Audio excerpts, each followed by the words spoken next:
ఓం కాత్యాయనాయ విద్మహే కన్యాకుమారి ధీమహి తన్నో దుర్గి ప్రచోదయాత్ స్వాహా. ఇక రాజమౌళి గారు, మీరేదో దేవుడు అనేవాడు లేడు లేదా నేను నమ్మను, అసలు ఆంజనేయ స్వామి అనేవాడు ఉంటే గనక ఇలా ఎందుకు జరిగింది, ఇలాంటి ప్రశ్నలు మీరు వేశారు కాబట్టి ఏదో కాస్త భక్తి మార్గంలో ఉన్నాను, ఒక చిన్న సలహా ఇస్తానండి. నచ్చితే తీసుకోవచ్చు, లేకపోతే వదిలేసి ఇబ్బంది ఏం లేదు. మీరు ఇదివరకు ఇంటర్వ్యూ ఇచ్చారు, మీకు గుర్తుందో లేదో కానీ ప్రజలు కదండి, అందులో ఇది సోషల్ మీడియా ప్రపంచం, ఇక్కడ మనం ఏం చెప్పినా అలా అచ్చుగుద్దినట్టు మిగిలిపోతుంటుంది.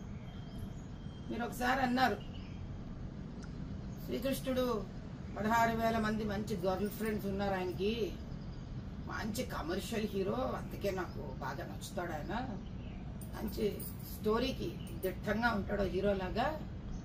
రామచంద్రుడు భలే బోరింగ్, ఎంతసేపు ఒక ఆడ మనిషితోనే ఉంటాడు, పైగా ఏమీ పలకడు, అమ్మా నాన్న మాట వింటాడు, అందుకే నాకు పెద్దగా ఇష్టం ఉండదు, ఆయన కమర్షియల్ హీరో కాదు అన్నారు. ఒకసారి ఆలోచిద్దామండి. కృష్ణుడి నుంచి తీసుకోవాల్సింది భగవద్గీతలో కొన్ని ఉన్నాయి. ఫలితాన్ని ఆశించి ఏది చెయ్యకూడదు, నీవు చేసే కర్తవ్యాన్ని నువ్వు చెయ్యి. అంత ఇష్టం ఉండి పోని 16,000 గర్ల్ ఫ్రెండ్స్ అనిపించుకున్నాడు మీతో ఆయన, పాప ఏం చేద్దాం, కలియుగంలో ఇలా ఇలా ఇలా ఇలా ఏడ్చింది మా జీవితాలంతా. పోనీ ఆ భగవద్గీత కృష్ణుడు చెప్పినవని నేర్చుకున్నారా? లేదు. ఏకపత్ని వ్రతుడైన రామచంద్రుడు కలియుగానికి ఆదర్శ పురుషుడండి. బయట పోయి ఒక ఆడపిల్లని, ఆఫీసులో ఒక ఆడపిల్లని, స్త్రీలను వేధించేవాళ్ళు అలా వేధించకూడదురా. స్త్రీ పూజ్యనీయురాలు. ఏకపత్ని వ్రతంలో ఉండే ఒక గొప్పతనం దానికి ఉంది. తల్లిదండ్రుల మాట వినాలి. మాతృదేవో భవ, పితృదేవో భవ, ఆచార్య దేవో భవ. ఇవన్నీ నేర్పించిన వాడు రామచంద్రుడు. అయోధ్య రాజు రామచంద్రుడు. భారతదేశంలో సనాతన హిందూ ధర్మానికి పునాది రామచంద్రుడు. రామ రాజ్య నిస్వార్థ స్థాపనను నేర్పించిన వాడు రామచంద్రుడు. ఇవన్నీ వెళ్ళాలంటే భగవద్గీతలోని సారాంశం తెలుసుకోవాలని నేర్పించిన జగద్గురువు కృష్ణ పరమాత్ముడు.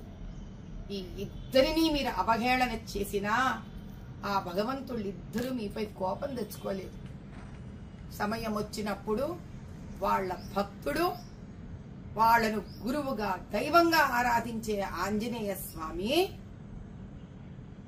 మీకు చక్కటి గుణపాఠం నేర్పించడానికి వస్తున్నారు. జరిగితే డబ్బిచ్చిన దేవుడిని మీరు విస్మరించి ఆ దేవుడిని అడ్డం పెట్టుకొని చేసే వ్యాపారాన్ని గౌరవించకుండా బోరు, ఇష్టం లేదు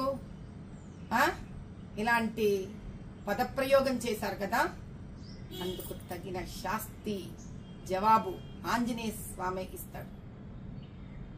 ఎలా పడితే అలా మాట్లాడి సనాతన హిందూ ధర్మానికి మీరేం చేయలేరు. కానీ మిమ్మల్ని పూజించో, మిమ్మల్ని ప్రేమించో, మిమ్మల్ని అభిమానించే భక్తులకి మాత్రం మీరు ఎవరు అనేది మాత్రం తెలిసిపోయింది.